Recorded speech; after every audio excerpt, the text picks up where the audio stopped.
আসসালামু আলাইকুম প্রিয় দর্শক, দূরের এবং কাছের, দেশ এবং দেশের বাইরে যে যেখান থেকে ভিডিওটি দেখছেন আশা করি সবাই আলহামদুলিল্লাহ ভালো আছেন। প্রতিদিনের মতো আজকে নতুন আরেকটি রেসিপি নিয়ে হাজির হয়ে গেলাম। আজকে রেসিপি গুতুন মাছ ভোনা। তো আমার এলাকায় তো এই মাছকে গুতুন মাছ বলে ডাকে। আপনাদের কোন কোন জেলায় কোন কোন এলাকায় কী নামে ডাকে অবশ্যই কমেন্টস করতে ভুলবেন না। তো আমার এই ভিডিওটি যদি ভালো লেগে থাকে অবশ্যই চ্যানেলটি সাবস্ক্রাইব করে পাশে থাকবেন। চলেন মূল রেসিপিটা শুরু করা যাক। প্রথমে মাছটাকে আমি মাথা ফেলে এইভাবে কেটে সুন্দরভাবে পরিষ্কার করে ধুয়ে নিয়েছি। তো মাছটা ধোয়া হয়ে গেছে। এই পর্যায়ে আমি রান্নার প্রসেসিংয়ে চলে যাব। চুলাতে কড়াই বসিয়ে দিয়েছি। কড়াইটা গরম হয়ে গেলে এইখানে দিয়ে দিব রান্নার রেগুলার তেল। তেলটা গরম হয়ে গেলে দিয়ে দিব পেঁয়াজ কুচি। পেঁয়াজটাকে দেওয়া হয়ে গেলে এই পর্যায়ে একটু লাড়াচাড়া করে হালকা যখন সেদ্ধ হয়ে যাবে তখন এখানে দিয়ে দেব আস্ত কিছু জিরেটা দিয়ে একটু লাড়াচাড়া করে একটু ব্রাউন হয়ে গেলে এই পর্যায়ে এখানে দিয়ে দিব বাটা মশলা। তো প্রথমেই দিয়ে দিব কাঁচামরিচ বাটা, তারপরে দিয়ে দিব পেঁয়াজ রসুন জিরা একসাথে বেটে রেখেছিলাম সেটা। তো দেওয়া হয়ে গিয়ে একটু লাড়াচাড়া করে এই পর্যায়ে দিয়ে দিব গুঁড়া মশলা, দিয়ে দিব হলুদের গুঁড়া, মরিচের গুঁড়া, ধনিয়ার গুঁড়া। তো দেওয়া হয়ে গেলে আমি এই পর্যায়ে একটু পানি দিয়ে মশলাটাকে একটু কষিয়ে নিব। তো আমি লবণটা কিন্তু দিতে ভুলে গিয়েছিলাম। এই পর্যায়ে লবণটা দিয়ে দিব স্বাদ মতো, দিয়ে লাড়াচাড়া করে ঢাকনা দিয়ে ঢেকে কিছুক্ষণের জন্য কষিয়ে নেব।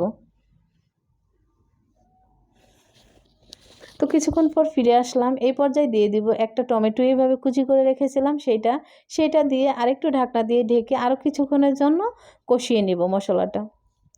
তো এই পর্যায়ে মশলাটা আমার কষানো হয়ে গেছে। একটু লাড়াচাড়া করে সেই আগে থেকে কেটে বেছে ধুয়ে রাখা মাছগুলো আমি এইখানে অ্যাড করে দিব। তো মাছগুলো দেওয়া হয়ে গেলে আমি এইখানে ঢাকনা দিয়ে ঢাকবো না, জাস্ট এইভাবে কিছুক্ষণের জন্য ভেজে নেব মাছটাকে। মশলার সাথে ভাজা হয়ে গেলে এখানে দিয়ে দিব ঝোল। যেহেতু মাছটা আমি ভুনা করব সেজন্য ঝোলের পরিমাণটা কমই দিব। তো ঝোলেরটা দেওয়া হয়ে গেলে এইভাবে লাড়াচাড়া করে ঢাকনা দিয়ে ঢেকে কিছুক্ষণের জন্য রান্না করে নেব। তো ফিরে আসলাম কিছুক্ষণ পর। তো দেখেন মাশাআল্লাহ আমার তরকারি কালারটা কতটা সুন্দর হয়েছে। আর এই তরকারি যে খেতে কতটা মজা লাগে আপনারা বাসায় একবার ট্রাই করে দেখতে পারেন। খেয়ে সবাই প্রশংসা করবে। আর প্রশংসা শুনতে একটা গৃহিণীর কিন্তু খুবই ভালো লাগে। তো এই পর্যায়ে তরকারিটা হওয়ার কিছুক্ষণ আগে ধনিয়া পাতা দিয়ে ঢাকনা দিয়ে ঢেকে রান্না করে নিব কিছুক্ষণ। তো ফাইনালি আমার তরকারিটা কিন্তু রেডি। তো এই পর্যায়ে আমি খুরচুন দিয়ে একটু লাড়াচাড়া করে নেব। তো নিয়ে একটা বাটিতে পরিবেশন করে আপনাদেরকে দেখিয়ে দিচ্ছি।